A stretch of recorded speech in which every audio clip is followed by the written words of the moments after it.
What's going on, everybody? Today we're going to do a little bit of just a video on how I do my um, Lightroom processing of portraits. So jumping straight in, here we have a portrait of my sister, and you can see we have two portraits to choose from. I think I'm going to go with this one because it's got better composition. Um, and we're going to start by, we'll just jump right into it, I guess. So first things first, I like to change the color mode to standard just to get, because I'm just used to working with standard.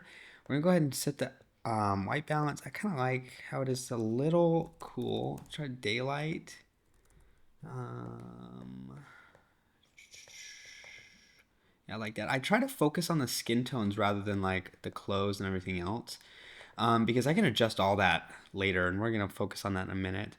Let's go ahead and adjust the exposure and bring it up just a little bit. Contrast, could use a little bit of contrast. And then we're gonna go to highlights, get some of that detail back in the face. And we're not totally worried about like the background. We're really just focusing on the skin tones and getting that detail back in there. And then of course the shadows, we're gonna go ahead and bring these up. See what that does for the photo. Get some good background focus back there.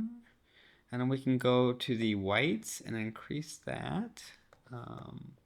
Just to get increase that white point of the image, making sure that the skin tones all look good. And these are all global, so we're going to go into the masking in just a little bit and adjust what I don't want to have global, obviously. Lower the blacks a little bit, and let's see what we are working with so far. I'm liking it. We'll go down to texture and clarity, and now we're going to have to focus on, so texture and clarity really do a lot of damage to skin texture. As you can see, if we crank this up, it really makes the skin tones just look bad. So not skin tones, but just the skin texture. But then on the adverse, if you drop it a whole bunch, you lose all this detail, but it feels very smooth on the skin. So what I like to do is I actually go a different approach. I'm gonna go and focus on what I want the whole image to look like, and we're gonna go with probably a little bit of texture. Just see what that looks like, and we're gonna mask out the skin, and we're going to drop it all after this. But I'm really just doing this to see what I can do for the rest of the photo. And then the dehaze, I usually like to drop it a little bit, but in this case, I might actually just increase it just a tiny bit. I drop it because it will increase that black point, but in a kind of a way that is more natural feeling than if you were to just raise the blacks.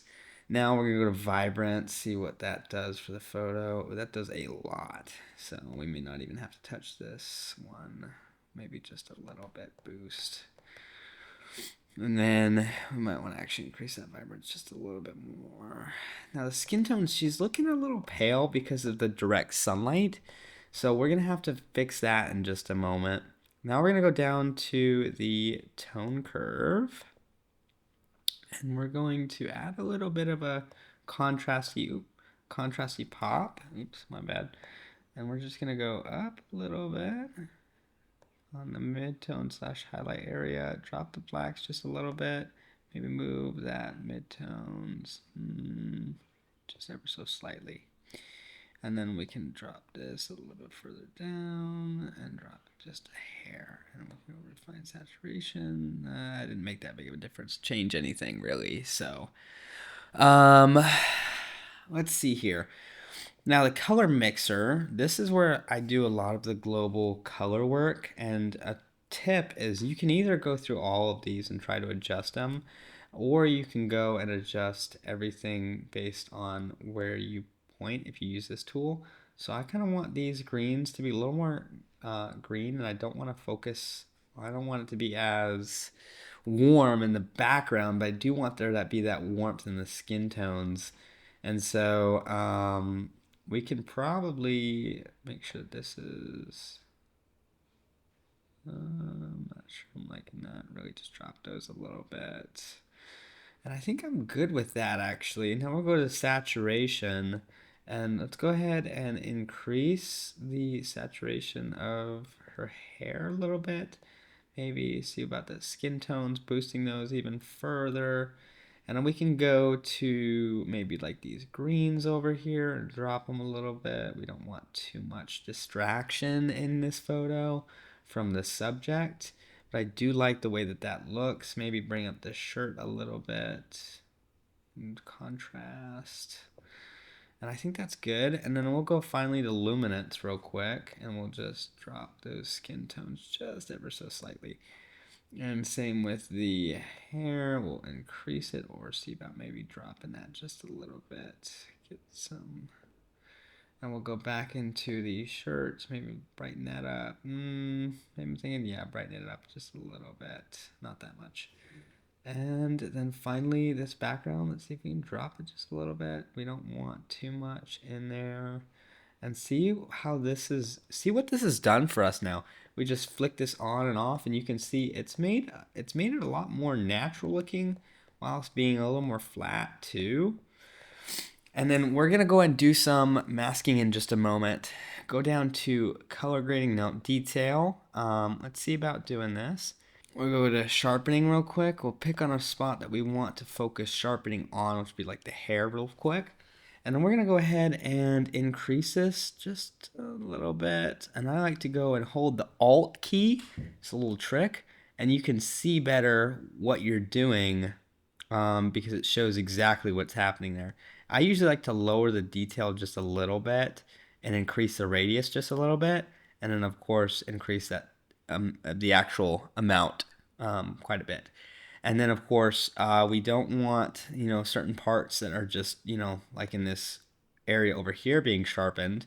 So we can go and drop the masking to about maybe 40. We want just like edges really. It's about 50.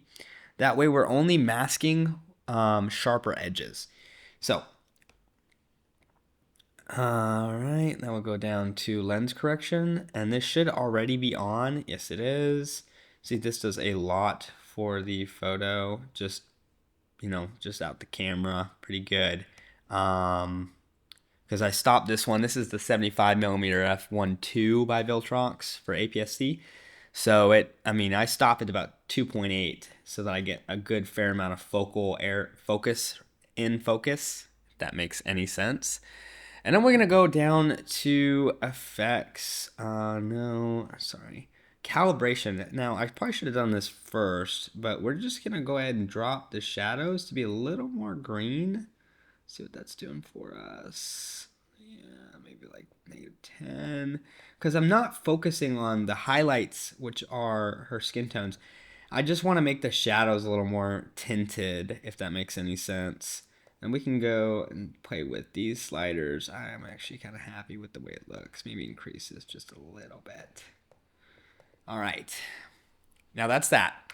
Let's go ahead and go now to the masking. The great thing about Lightroom is it will automatically detect the person and its features. However, it isn't entirely sharp with it. So what I like to do first off is I go ahead and select the subject. And while I let that do its thing, it's going to be a little bit sharper, I've found, than the actual people, the person, selecting the whole person for whatever reason. And we're going to go ahead and just increase this exposure just ever so slightly. Another thing I found is if you hold space, you can actually zoom in. That way you don't have to go over here and click on zoom and stuff. And you can drag it too to see what you're doing.